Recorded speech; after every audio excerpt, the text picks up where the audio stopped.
Very much. Happy King Day to everyone. Happy King Day. To Reverend Al Sharpton, I applaud his voice, his courage, his conviction, his advocacy. He has made this state a better state. Let's give him a round of applause.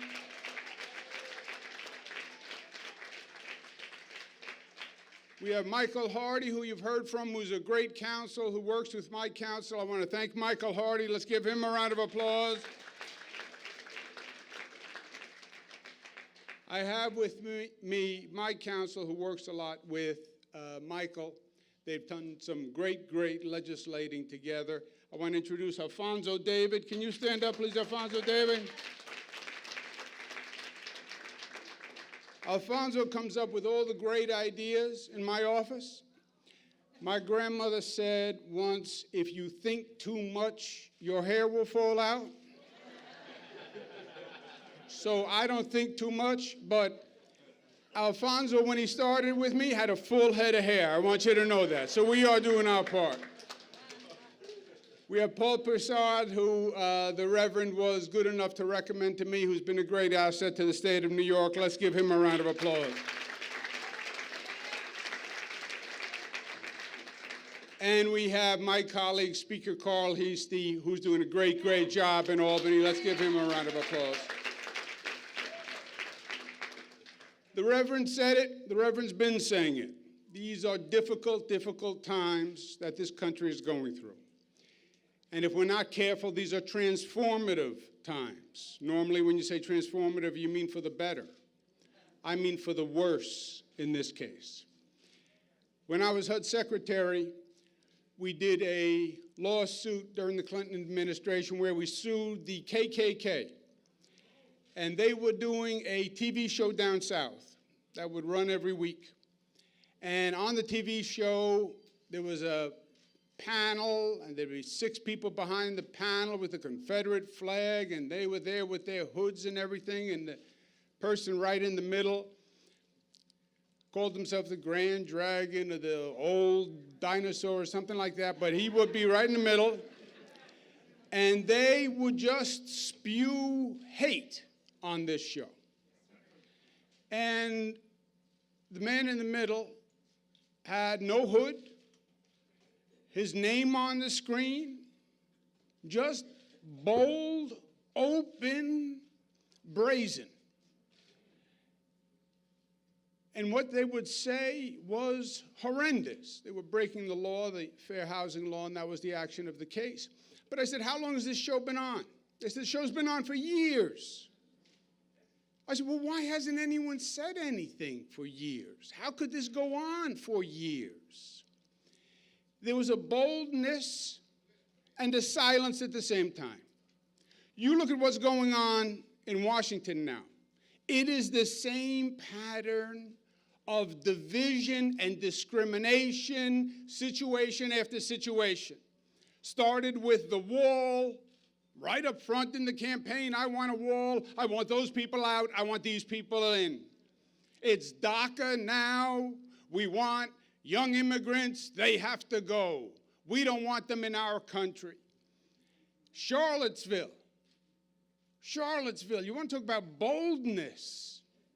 They didn't even bother wearing hoods anymore. They didn't even cover their faces. And afterwards the response is, well, some of the white supremacists are good ones. No. By definition, it is an oxymoron. You can't have a good person who wants to do evil. That is not good. And that's what happened in Charlottesville.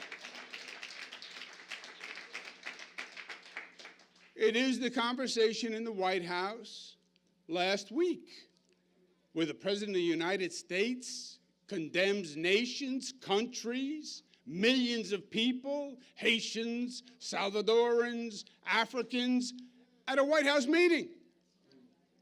And then, by the way, they lie about it. They lie about it. They come out, 2 Republican senators say, I don't recall that being said. Sounds like Watergate. I don't recall. To the best of my recollection, It's not a Democrat-Republican thing, because one Republican senator came out and he did hear it. So it's not a hearing test. The other Republican heard it, but two of them, they didn't hear it. There are special words that you remember when they're said, like the word aardvark. Somebody says aardvark in a sentence, you remember it. I have an aardvark. You will remember that. My daughter is a cyclops. You will remember that. You remember when someone says those countries are ASH and that person is the president and you're sitting in the White House. You remember that. And if you don't remember that, that's even worse. That's even worse, because that means you were not outraged at the statement. And you should have been outraged as an American. 1999, Coretta Scott King, God rest her soul, asked me to do the Martin Luther King speech at Martin Luther King's church in Atlanta. And I was so honored. I worked for weeks on the speech. And I read everything. And the more I read about Dr. King, the smarter he was and the more fascinating he was. The moral arc bends towards justice. Yes. But it's not a natural bend. It's not a rainbow. Dr. King's view was there would be a constant crusade and a constant force of good and decent people who were outraged at the injustice, and they provided the force to bend the moral arc. Our outrage, our activism is more important now than it's ever been. On two tracks. Number one, stand up and condemn what they're doing in Washington because it's vile and repulsive and ugly and un-American. And second, lead by example, and let's improve our place where we are. Now, as the Reverend said, we started out basically about the same time, same place.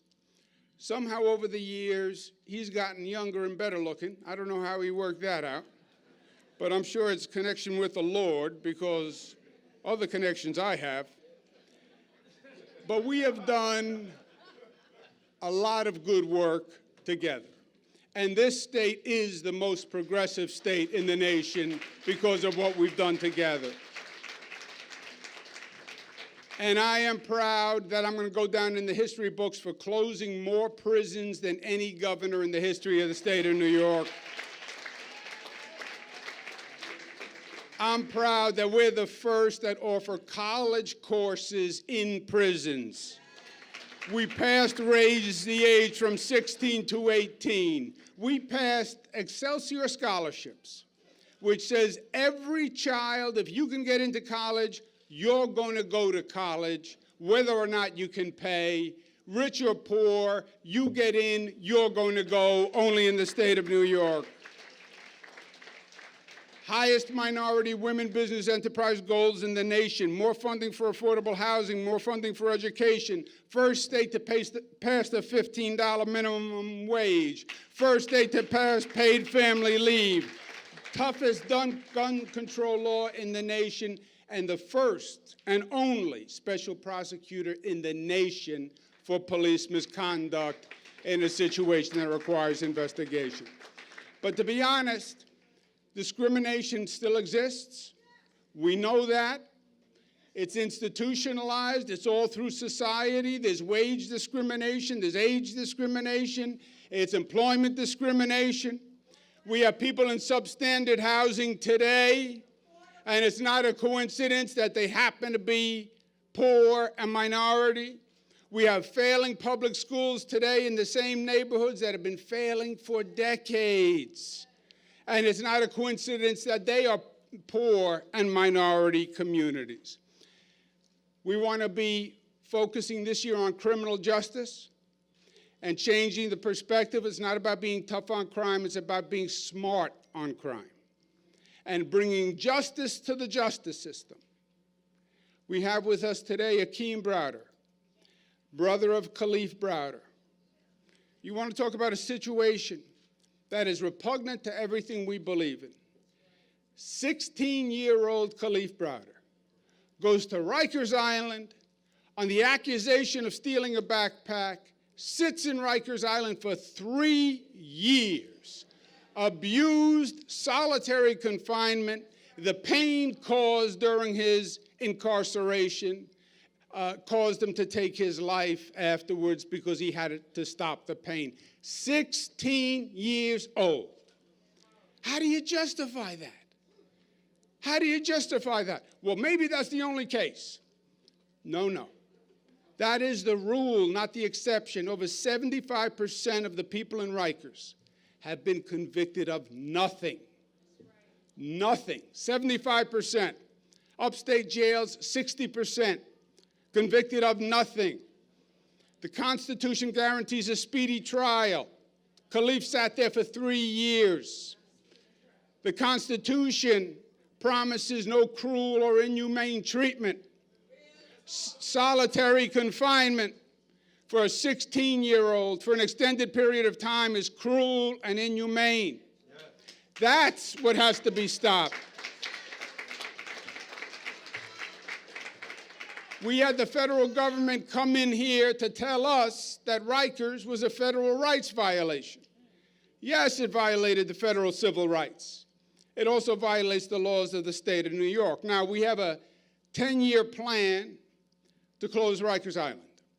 And I say 10 years is too long. 10 years is too long. How many thousands of Khalif Browders would go through Rikers in 10 years? 10 years could be 2 mayors from now, 3 city councils from now. Who knows what'll happen? I'm not implementing a lot of Governor George Pataki's plans, who was one of my predecessors. JFK, John F. Kennedy, 1961, said we're going to go to the moon, and it'll take 9 years. It can't take 10 years to build a decent jail facility when it takes 9 years to get to the moon. We have to get out of Rikers, and we have to get out of Rikers now and end the abuse once and for all. And we have to stop the injustice that's brought us there. Lady Justice, the symbol of justice.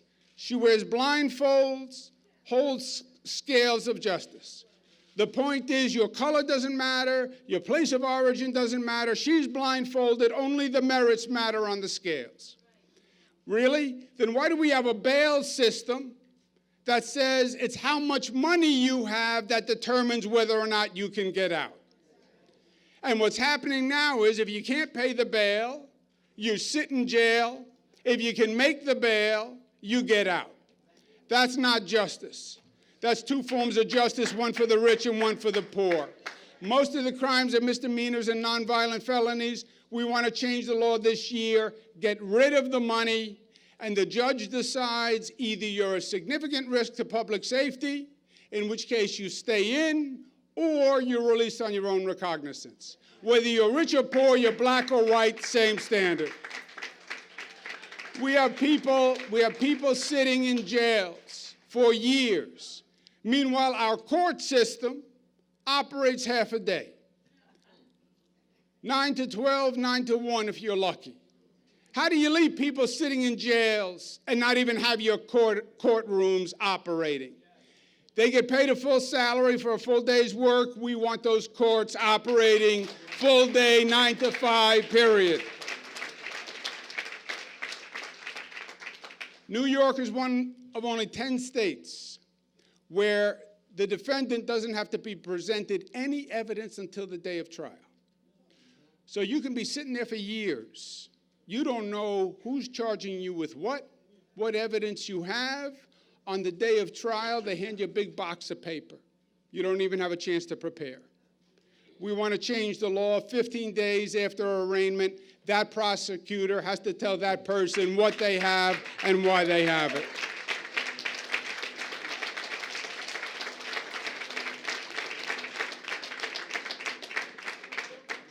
The silver lining to what's going on in Washington is people are energized and people are mobilized.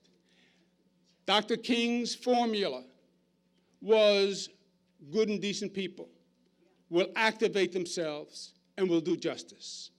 This is the time for good and decent people to activate themselves and stand up and say, we reject what is going on in Washington. We acknowledge the discrimination that still exists, and we're going to make this place a better place. We're not going to allow it to continue in Washington, and we're going to show you the positive example in New York by doing the good progressive measures we have, fighting discrimination everywhere we see it, and this year making the criminal justice system a fair criminal justice system so Akeem Browder's brother did not die in vain. Thank you, and God bless you.